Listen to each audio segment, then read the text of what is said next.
Have you ever had a question you felt too embarrassed to ask even your doctor? For millions of women, especially those over 50, concerns around intimacy are often left unspoken. Today, we're going to talk about one of those deeply personal topics with honesty and care. If you believe in open, judgment-free conversations about health, go ahead and subscribe to Happy Senior Life. Let's begin. Welcome back to Happy Senior Life, where we speak gently and clearly about health, relationships, and all the subjects that feel delicate but deserve real understanding. I'm Dr. Ethan Miles. After more than 2 decades working in senior health, I've noticed one particular question that comes up often. It may sound simple, but it's searched constantly, especially by those in midlife and beyond.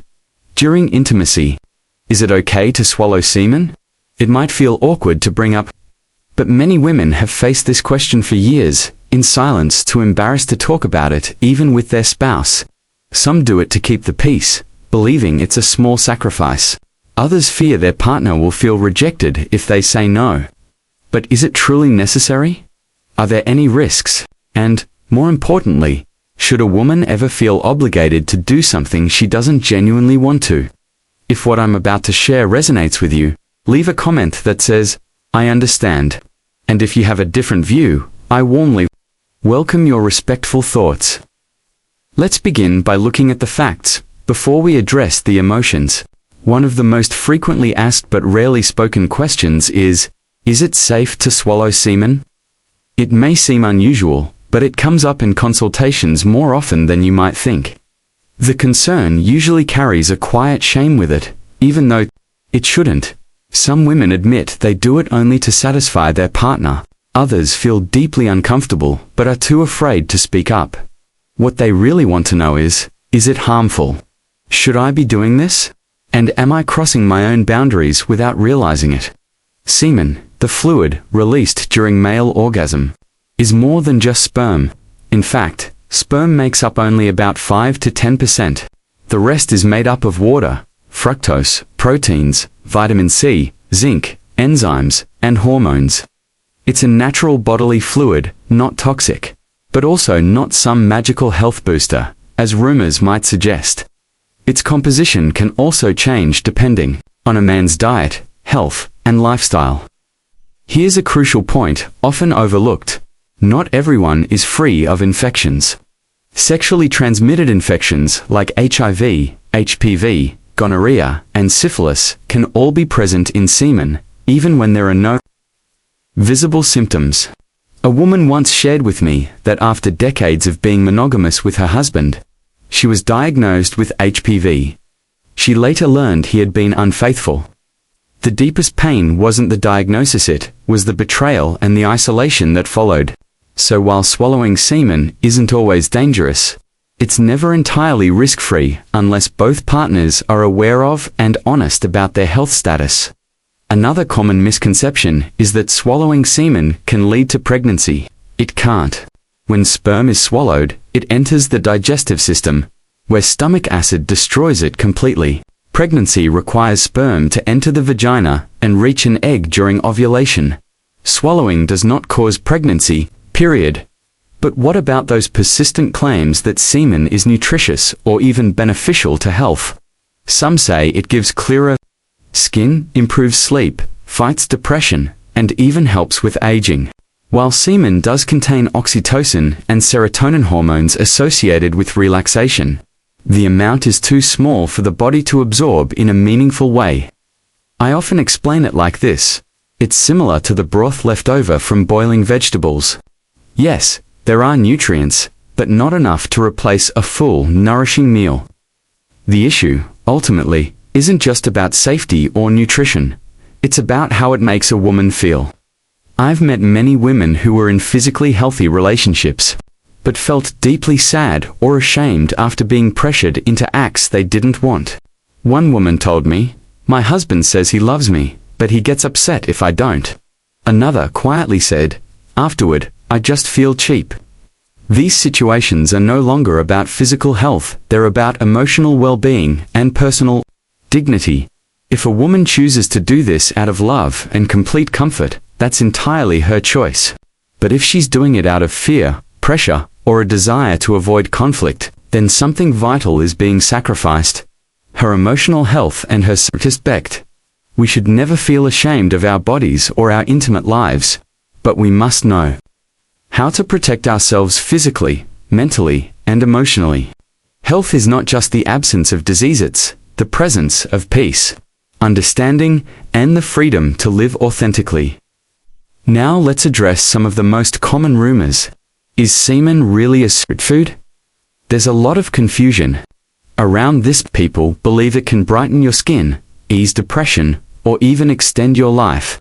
But science tells a different story. Semen contains small amounts of beneficial substances, zinc, protein, oxytocin, serotonin, and even melatonin. But these exist in such tiny quantities that they offer no real nutritional or medical benefit when swallowed. For example, to get enough melatonin from semen to help with sleep, you'd need a dose hundreds of times larger. If you're trying to fight depression, a walk in nature, a warm hug, or a good night's sleep will do far more. As for nutrition, the zinc and protein levels are similar to what you'd get from a spoonful of yogurt, not enough to matter. For better skin or stronger hair, your diet and hydration play a much bigger role than anything else. There is a compound called spermidine in semen that has shown potential anti-aging effects in animal studies, but in humans, the quantity is too low to be of benefit. So while the rumors sound fascinating, they don't hold up under scientific scrutiny. If you still choose to engage in oral sex, do it for reasons you understand and accepted, because you've been misled by myths or feel obligated. When it comes to intimacy, your choice should come from clarity and comfort, not confusion or guilt. Some women continue doing things they dislike for one simple reason: to avoid conflict, not because they enjoy it, but because they believe it's their responsibility to maintain harmony. Over time, that kind of silent endurance leads to emotional exhaustion. I've spoken to women who describe intimacy as something they just get through. Afterwards, they feel empty, not because of the act, but because of the burden. Real intimacy is about mutual connection, not quiet sacrifice. If you find yourself doing something because you're afraid of upsetting someone, not because you genuinely want to, you're slowly disconnecting from yourself. And no relationship can thrive if one partner feels invisible. Love is not about compliance, it's about respect. A partner who truly cares for you will never demand something that makes you feel uncomfortable. And if they do, then it's time to ask whether what they want is love or control. So, if you choose to swallow semen, know that there are no significant health benefits, despite what rumors claim. And if you feel uneasy, remember you have every right to say no. Always, if you do choose to engage in oral sex, here are a few safety tips to protect your health. Get regular health checkups. If either partner has had sexual contact outside the relationship or isn't monogamous, testing is essential. Many infections show no symptoms but can still be transmitted. Use protective methods. Flavored condoms or dental dams can provide a safer experience.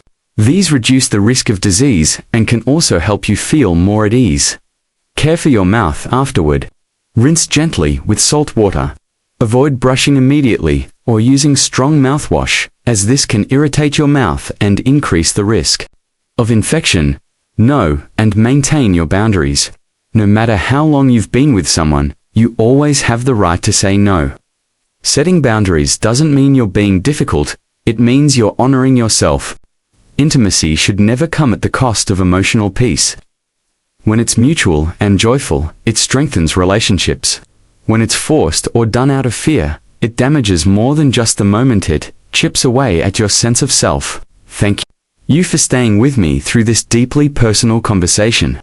These are not easy things to talk about, but they are necessary because silence can lead to pain, while understanding brings peace. Whether or not you choose to engage in this type of intimacy is up to you. What matters most is that you do it from a place of clarity and comfort, not pressure or confusion.